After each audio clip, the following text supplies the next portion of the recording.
السلام عليكم ورحمة الله وبركاته. بسم الله الرحمن الرحيم. الحمد لله رب العالمين، والصلاة والسلام على نبينا الأمين وعلى آله وصحبه ومن تبعهم بإحسان إلى يوم الدين. أما بعد، hermanos y hermanas,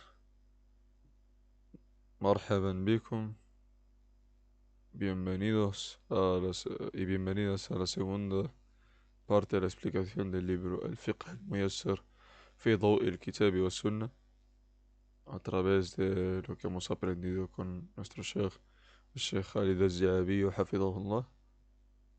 Y quería comentar, inshallah, que lo más beneficioso que un talib al-ilm puede hacer respecto a el anotar los beneficios es anotarlos en el libro en sí que se está estudiando. Si es posible que tengáis el libro en sí que estamos estudiando e ir etiquetando y poniendo todos los detalles sobre el propio libro, mejor que mejor. Y este es el consejo de nuestro Sheikh, el Sheikh Khalid al-Dhafiri, hafidhahullah. Y si no, pues lo suyo sería apuntarlo en otro lugar donde tú puedas asegurar que eso se va a quedar guardado. Ya que muchas veces las libretas se pierden. Y Wallahu ta'ala a'lam, pero lo mejor sería que se escriba en el propio libro. Inshallah Azza wa Jal, quería empezar comentando que este libro es diferente a otro libro y que puede crear confusión, ¿vale? Si busquéis el Fiqh al-Muyassar, aseguraros de que después pone Fi Daw al-Kitabi wa Sunnah. Porque hay otro libro que se llama el Fiqh al-Muyassar, que es que es del madhab al-Hanafi. Fiqh al-Hanafi, ¿vale? Y no es el mismo. Ese es del madhab al-Hanafi. ¿Sabes? يعني fiqh madhabi, es de fiqh dentro del madhab al-Hanafi. Pero el que estamos nosotros estudiando, que se llama el Fiqh al-Muyassar, Fi Daw al-Kitabi wa Sunnah, es diferente. Aquí se mencionan los masail, las cuestiones y la evidencia de ello y arjah al-aqwal, ¿sabes? Y los ulama que han recopilado este libro, porque son varios los autores, ¿vale? Han dado la opinión más correcta, ¿vale? Según la evidencia y lo que ellos han visto como más correcto. Ahora hay otros ulama que tendrán diferencias con ellos y khilaf, etcétera, etcétera. Entonces, inshallah azza wa jal, ونبدأ بتسمية الله. فبسم الله بسم الله الرحمن الرحيم. Empezamos por Kitab al-Tahar. Y es que el Namudaj, el sistema que sigue los libros de fiqh, es muy similar en general. Desde el principio de los fuqaha, desde el principio de los tiempos de los fuqaha hasta ahora, han seguido casi un sistema idéntico y calcado. Y normalmente es empezar siempre por fiqh al-ibadat y, y casi que por la aparente por Kitab al-Tahara, siempre. Y siempre dejar como segundo lo que es fiqh al-muamalat, que es otro tipo. Como beneficio, y aquí se recomienda que apuntéis esto. ¿Cuál es la diferencia entre fiqh al-ibadat y fiqh al-muamalat? Fiqh al-ibadat consiste en la jurisprudencia de las adoraciones, con los que un siervo perfecciona, mejora y comprende de mejor manera el cómo adorar a Allah de la manera correcta, según la evidencia. Y fiqh al-muamalat es la jurisprudencia respecto al cómo nos acercamos al resto de personas en situaciones específicas. Y también se le llama a esta parte, fiqh al-muamalat, se le llama el fiqh, la jurisprudencia de las transacciones. Porque se enfoca mucho en tema de el buyu', de las ventas, o shira, de las compras, de temas en general económicos, ¿vale? Que tienen que ver con cómo yo administro esto, cómo va esta empresa, cómo se forma, es halal de esta forma, en la que hay tal cantidad de personas, cómo sería el reparto, etcétera, etcétera, etcétera. El bay', está permitido el comprar de esta manera, de esta, cuáles son sus condiciones de compra-venta y demás. Esto es una parte de fiqh al-mu'amalat que se llama, en este caso sería bab al-buyu', por ejemplo. Luego estaría bab al-nikah dentro de fiqh al-mu'amalat, dentro de lo que es esa jurisprudencia que es respecto a cómo nosotros tenemos la interacción con otras personas en campos específicos. En la venta, cómo tenemos esa interacción con el resto de personas dentro de lo que es el campo de las ventas, bajo lo que Allah nos ha permitido y prohibido. El nikah, bab nikah, cómo nos acercamos a la situación matrimonial respecto a las condiciones que Allah ha impuesto, lo que lo valida, lo que lo anula, etcétera, etcétera. Bab talaq, la puerta del divorcio, todo lo contrario al nikah, cómo hay que, cuáles son las reglas, las condiciones, etcétera, para un divorcio. Y así, ¿vale?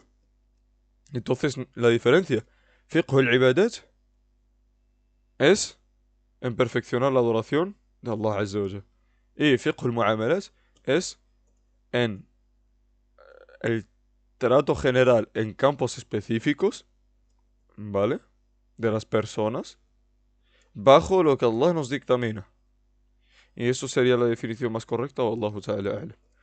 Entonces, como evidente, como ya he hecho, como ya he clarificado, y es evidente ya, vamos a explicar nosotros lo que es fiqh al-ibadat, ¿vale? Y empezamos por Kitab al-Tahara, ¿vale? Kitab al-Tahara. O Kitab al-Tahara, ¿vale? Significa el libro de la purificación. Al-Tahara es purificación. Te dice aquí en esta versión de este libro, aunque yo tengo una diferente de la que voy a estar leyendo, dice ويشتمل على عشرة أبواب. ¿Vale? Y este consiste, el Kitab al-Tahara consiste de 10 puertas, ¿vale? Voy a ir comentándolas por encima. El Bab al-Awwal, la primera puerta, vamos a mencionar lo que es el Bab al-Awwal fi ahkam al-Taharati wal-Miyah, ¿vale? Lo que es las reglas de la purificación y de las aguas, si es najis, si es tahir, etc. El Bab al-Thani, fi al-Aniyah, la segunda puerta va a ser en los recipientes, vasos, platos, tenedores, etcétera, lo que tiene que ver con ese campo de la comida y de los recipientes en general, de que usamos para comer y demás. Las reglas, si es haram usar un tipo de metal, si es haram usar un tipo de material específico, etcétera. الباب الثالث في قضاء الحاجة وآدابها. La tercera puerta, في قضاء الحاجة, يعني la satisfacción de la necesidad. Satisfacer la necesidad no se refiere a eh, no se refiere a nada relacionado a las relaciones sexuales, ni al satisfacer el hambre, ni nada de eso. Se refiere a قضاء الحاجة. Cuando escuchéis la palabra قضاء الحاجة en fiqh, se refiere a el excretar y orinar, ¿vale? قضاء الحاجة es que una persona eh, resulte ya libre de esas necesidades, digamos, ¿no? Cuando una persona resulta libre después de orinar, de excretar, entonces esta puerta consiste en قضاء الحاجة, que es lo que se debe hacer en ese momento en el que vamos a excretar o a orinar, ¿vale? وآدابها, y las normas de comportamiento dentro de este mismo. طيب. الباب الرابع في السواك وسنن الفطرة. Dice la cuarta puerta, في السواك. El siwak, conocido, es el palo extraído del árbol famoso de siwak, ¿vale? Y el cual se usa para limpiarse los dientes. En esa puerta vamos a ver el sunan, cuándo es recomendado usarlo, y por qué, y cuáles son sus fadail, etcétera. Cuáles son sus fadail, son sus beneficios en general, y su mekan ante Allah, su lugar ante Allah, y por qué Allah nos ha prescrito esa sunna y demás. Inshallah. وسنن الفطرة. Y las sunan, sunan es el plural de sunna, ¿vale? Y se refiere a las sunnas que ya vienen incorporadas en nuestra fitra, ¿vale? O que son de la fitra original. Es decir, por ejemplo, y lo iremos viendo inshallah, el depilarse las axilas del pelo, el depilarse el vello púbico, lo que es la circuncisión, tanto para el hombre como para la mujer, aunque las reglas difieren entre ellos dos, y demás inshallah. y muchas otras cosas que vamos a ir mencionándolas con el tiempo. Inshallah Azza wa Jal, mientras vamos yendo puerta por puerta. El Bab al-Khamis fil wudu. La quinta puerta va a ser en el wudu. Al wudu, todo es conocido, es lo que hacemos para quitar o eliminar o elevar ese estado de impureza menor. ¿Vale? Vamos a ir viendo los pilares, obligaciones, qué lo nurifica, sus sunan, etc. El Bab al-Sadis, la sexta puerta. في المسح على الخفين والعمامة والجبيرة. الباب السادس في المسح على الخفين. يعني الباب السادس trata del مسح del pasarse sobre, يعني pasarse en el wudu sobre الخف. الخفين es جمع الخف. Y el khuf era una especie de envoltura o calcetín que se ponían los árabes y otros pueblos, que estaba hecho de cuero, ¿vale? Pero los ulama y los sahaba, incluso los sahaba mismos, hicieron qiyas a través de la mas'ala, ¿vale? Y lo hicieron sobre otros materiales, no solo cuero. Lo hicieron sobre algodón y lana, etcétera, ¿vale? Así que ya iremos viendo eso. والعمامة في المسح على العمامة. العمامة ya sabemos que es ¿cómo se llama? El turbante. La palabra correcta sí es turbante que se pone un hombre o una mujer en situaciones muy particulares. O, en términos generales, en lo que es el masah al-imama también incluye el jimar de la mujer, ¿vale? Si es en el wudu, si está permitido pasar por encima del jimar de la mujer. ¿طيب? O el jabira. O el masah al-jabira. El jabira es lo que cubre una zona herida para que no se infecte o le entre algo. Por ejemplo, una escayola. Una escayola, un parche, vendas, etcétera, ¿vale? Todo lo que se incluye dentro de lo que cubre una zona obligatoria dentro del wudu, ¿vale? Que sea por una razón médica y necesaria. Por ejemplo, se me ha roto un brazo y necesito una escayola y justamente me cubre todo lo que es el brazo, desde la muñeca hasta el codo. Todo eso es mahallul fard. Todo eso es lugar de obligación que tengo que lavar yo en el wudu. ¿Vale? Entonces vamos a ver qué hay que hacer en esos casos y cuál es el hukm dentro de ello y si está permitido solo para pasar por encima del jabira, ¿vale? Entonces cuando nos referimos al mashu ala en el tema del mashu ala el jabira, nos referimos a el pasar, yani, solo por encima de la jabira, sin lavar ni nada. Simplemente pasar por encima, ya que la jabira se pone, pues justamente por el motivo de que te puede dañar si entra el agua, o si puede o si, por ejemplo, te provoca dolor el simplemente tocarte y lavarte. O si te cae agua te duele. Entonces hay diferentes situaciones, ¿vale? Dentro de lo que es el مسح al-jabira e iremos profundizando. El bab السابع, la séptima puerta, في أحكام الغسل, en las reglas del ghusl. Y el ghusl es famoso. El ghusl, hay varios tipos. غسل الجنابة, غسل يعني من الحيض, الغسل من النفاس. Iremos viendo, inshallah, el ghusl del janaba, que es el estado de impureza sexual. El ghusl min al-hayd, que es el estado de impureza por la menstruación. El ghusl min al-nifas, que es el estado de impureza por el estado de posparto. Iremos viendo, inshallah. El bab الثامن, la octava puerta, في أحكام التيمم, en las reglas del tayammum. والتيمم معروف, ¿vale? فتيمموا صعيدا, perdón, dice Allah subhanahu, فتيمموا صعيدا طيبا, ¿vale? Allah, que esto es una situación en la que no hay agua y no podamos hacer nuestros rituales obligatorios para quitar el estado de impureza como el ghusl o el wudu. Hay una situación particular en la que podemos usar el tayammum, ¿vale? En lugar del wudu, pero no para quitar total ese estado de impureza, sino para que te permita el rezar, ¿vale? Te permite rezar y leer el Corán, por ejemplo. Y iremos viendo, inshallah. El bab التاسع, la novena puerta.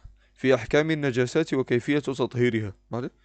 في أحكام النجاسات, يعني en las reglas de lo que es las impurezas, وكيفية تطهيرها, y el cómo eliminarlas, ¿vale? El cómo purificarlas, estas najasat.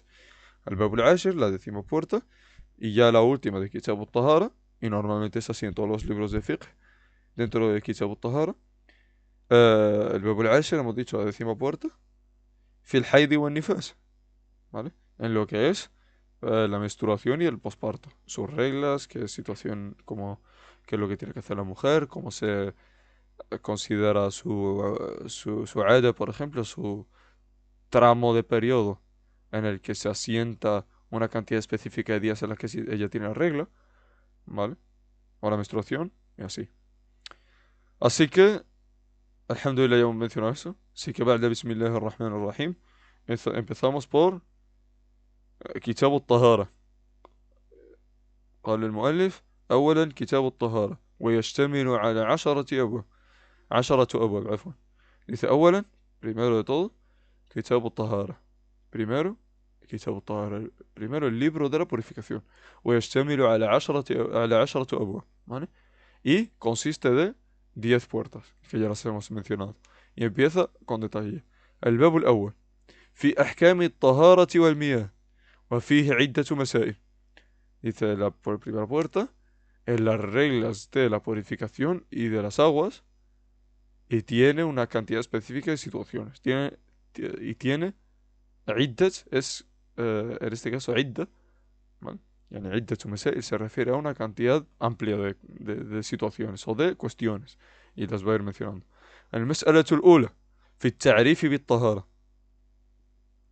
وبيان أهميتها وأقسامها.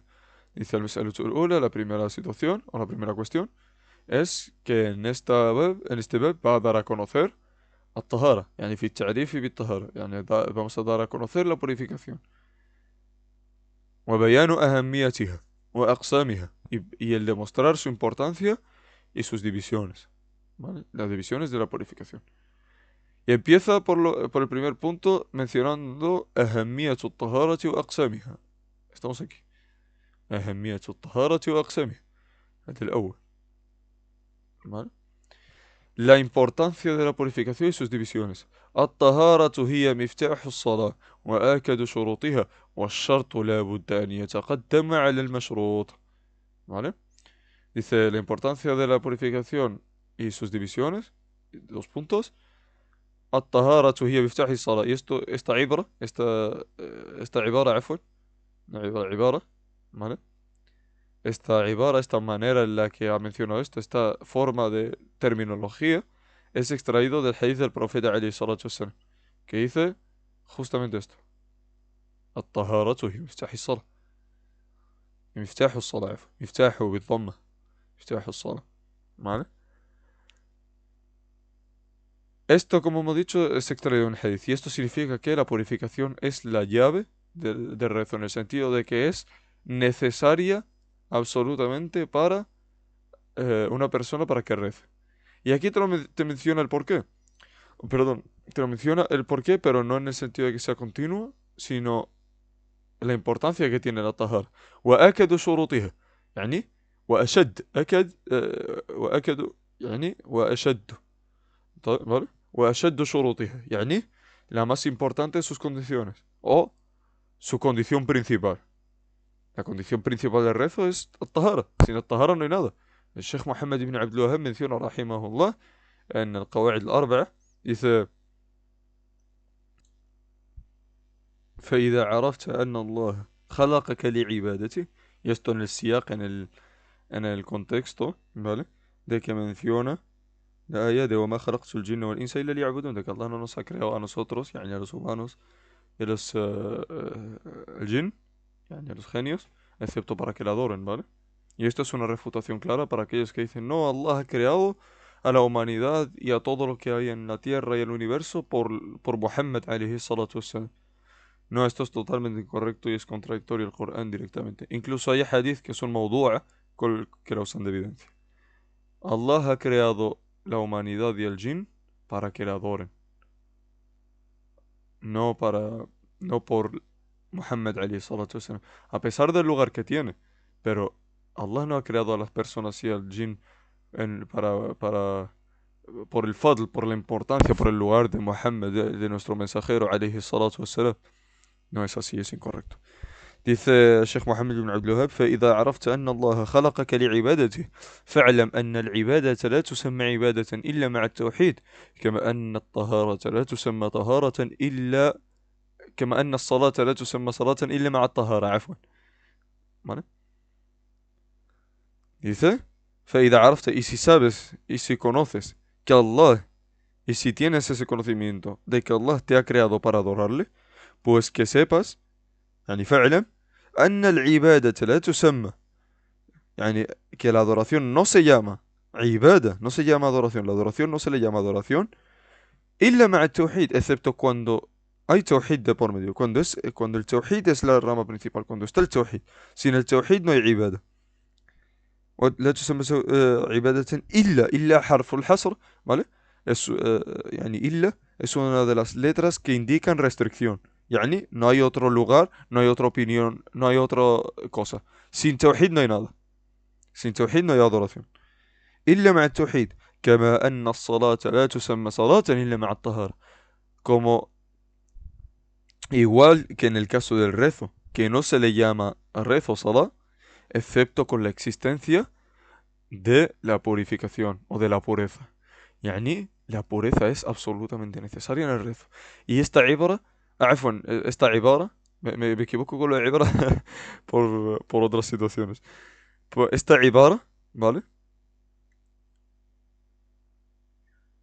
O este تعبير, والشرط لا بد أن يتقدم على المشروط, ¿vale?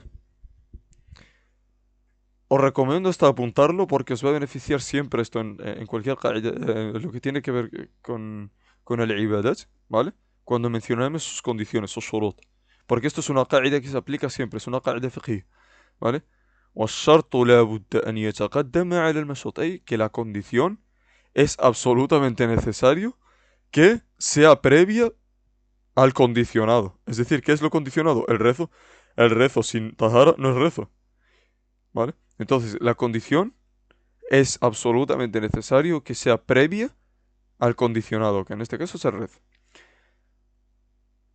Y pasamos a las divisiones de tahara. Dice, والطهارة على قسمين. Y la purificación es dividida en dos divisiones, ¿vale?